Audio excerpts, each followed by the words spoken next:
কোনো রকম মাছের ঝামেলা ছাড়াই যদি লাল শাক রান্না করা যায় তাহলে কেমন হয়। হ্যালো গাইজ, আসসালামু আলাইকুম। কেমন আছেন সবাই? বরিশালের রান্নাঘরে আপনাদের সবাইকে স্বাগত জানাচ্ছি। চলে আসলাম আবারও নতুন একটি রেসিপি নিয়ে। এখানে আমি নিয়েছি লাল শাক। লাল শাককে আমি ভালো করে ধুয়ে নিয়েছি। যেহেতু বাজার থেকে লাল শাক কিনে নিয়ে এসেছি, এতে প্রচুর পরিমাণে ধুলাবালি থাকে। এখানে আমি নিয়েছি রসুন কুচি, নিয়েছি পেঁয়াজ কুচি এবং নিয়েছি কাঁচামরিচ কুচি। তো চলুন দেরি না করে রান্নাটি শুরু করে দিই। প্রথমে আমি একটি সসপ্যান নেব। চুলার উপরে সসপ্যানটি নেওয়ার পরে এখন আমি পরিমাণ মতো সয়াবিন তেল ঢেলে দিব। দেখতেই পাচ্ছেন আমি পরিমাণ মতো সয়াবিন তেল ঢেলে দিয়েছি। এখন এর ভিতরে দিয়ে দিব পেঁয়াজ কুচি, দিয়ে দিব কাঁচামরিচ এবং রসুন কুচি।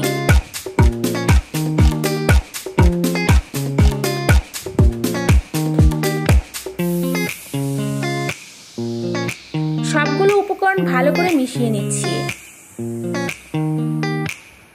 দেখতেই পাচ্ছেন সবগুলো উপকরণ ভালো করে মিশানোর পরে আমি ভেজে নিয়েছি।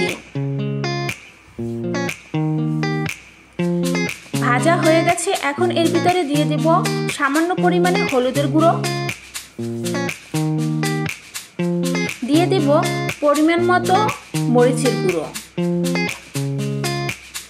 দিয়ে দেব পরিমাণ মতো লবণ। সবগুলো উপকরণ আবারও ভালো করে মিশিয়ে নেব।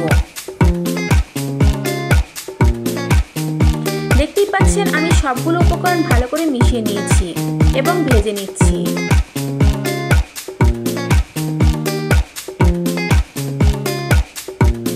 সবগুলো উপকরণ ভালো করে ভেজে নেওয়ার পরে এখন এর ভিতরে দিয়ে দেব আলু। কুচি কুচি করে আলুগুলো ভালো করে সবগুলো মিশ্রণের সাথে মিশিয়ে নিচ্ছি। সব উপকরণ ভালো করে মিশানোর পরে আমি আলুগুলো কষিয়ে নিচ্ছি। দেখতেই পাচ্ছেন কষানো হয়ে গেছে। এখন এর ভিতরে দিয়ে দেব কাটা লাল শাকগুলো। লাল শাকে যেহেতু প্রচুর পরিমাণে পানি জমা আছে, সেহেতু আমি এখানে কোনো পানি দিব না।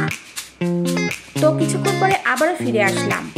দেখতেই পাচ্ছেন লাল শাকটি কত সুন্দর মুলায়ম হয়েছে। এখন সবগুলো উপকরণ একসাথে মিশিয়ে নিব।